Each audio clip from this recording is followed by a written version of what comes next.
सरस्वती जी और उनकी बहू रश्मि के बीच एक दिन बहस छिड़ जाती है।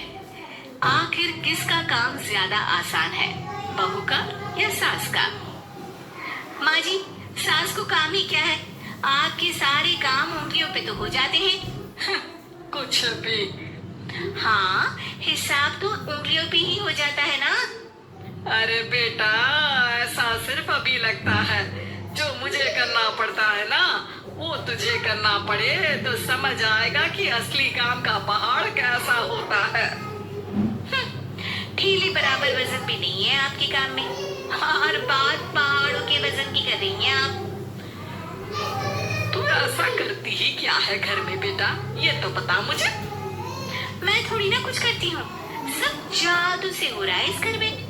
अरे एक दिन मेरा काम करोगी तो समझ आएगा। Okay okay, shut up. कल से मैं घर के काम करूंगी और तू मेरी जगह हर चीज का हिसाब रखना, ठीक है? ठीक है, ये भी कर लेते हैं। ये सास बहू की डील के बारे में रश्मि के पति अमन को नहीं पता था, और न ही अमन के पिताजी सुरेश जी को। पर गेहूं के साथ साथ जैसे घुन भी पिस जाता है, ये दोनों भी पिसने वाले थे।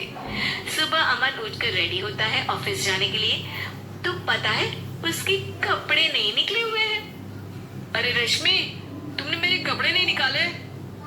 अपनी माँ से पूछो ना, उन्हीं का काम है ये। अमन अपनी माँ के पास जाता है। अब मेरे कपड़े आज आप देने वाले हो क्या माँ? हाँ, देना तो मुझे ही चाहिए, पर तेरी बहू ने कपड़े धोने ही नहीं डाले, तो कोई भी धुला हुआ कपड़ा नहीं है बेटा। हैं? ऐसा क्यों? कपड़े तो धोने आप ही देते हो ना माँ? अरे बहू ने तुझे बताया नहीं, अब हम अदल बदल गए हैं। मैं अब बहू और तेरी बीवी सास। अमन परेशान हो गया। वो बिना इस्त्री के कपड़े पहनकर ऑफिस चला गया। सरस्वती जी अपने घुटने के दर्द के कारण झुककर घर साफ नहीं कर पा रही थी, और ना ही खाना बनाना याद रख पाई। उधर रश्मि पहले ही दिन घर की चाबी घुमा चुकी थी और 300 रुपए का हिसाब अलग नहीं मिल रहा था। पर दोनों का ही घमंड कैलाश पर्वत से भी बड़ा था, और दोनों ही खेमे एक दूसरे की बात मानने को बिल्कुल तैयार नहीं थे। शाम को जब सुरेश जी और अमन खाना खाने बैठते हैं, तो सरस्वती जी उनके सामने गाजर और पपीते लाकर रख देती हैं। अरे माँ, ये क्या है? ख्याली पुलाव के साथ सलाद। माँ जी खाना बनाना भूल गई लगता है। अरे एक एक चमन्नी का हिसाब है मेरे पास, खाना बनाना कैसे भूल जाऊंगी? ये तो मैंने पढ़ा था कि फल फ्रूट खाने से सेहत अच्छी रहती है, इसीलिए ये ले, एक फल खा ले। रात को सुरेश जी और अमन अपनी मीटिंग बिठाते हैं अकेले में। बाबूजी, इनकी लड़ाई के कारण ना हमें ठीक से खाना मिल रहा है, उल्टा घर के सारे काम रुक गए हैं। हाँ बेटा, 2 भैंसों की लड़ाई में बेचारे खेत के पौधों का भी नुकसान हो रहा है। पर पापा, क्या बताऊं आपको, मैंने माँ को इस महीने की दूसरी तारीख को बिजली के बिल के पैसे दिए थे। आज बिल भरने के लिए मांगने गया तो पता चला कि रश्मि उन पैसों से गैस सिलेंडर ले आई। अच्छा, तो सिलेंडर के पैसों का क्या हुआ? अब सिलेंडर के तो कोई पैसे नहीं थे बाबूजी, हमारे घर पर गैस की पाइपलाइन लगी है ना। बेटा, इन दोनों का कुछ करना पड़ेगा, नहीं तो अपने घमंड के चक्कर में पूरा घर बर्बाद कर डालेंगे ये दोनों। अमन और सुरेश जी काफी सोच विचार के बाद एक निष्कर्ष पर पहुंचते हैं। रात ही को दोनों अपनी पत्नियों की अलमारी से नई साड़ी निकालते हैं, और सुबह जब रश्मि और सरस्वती जी उठते हैं तो देखते हैं कि दोनों पति साड़ी पहनकर चढ़ाव पर सब्जियां काट रहे हैं।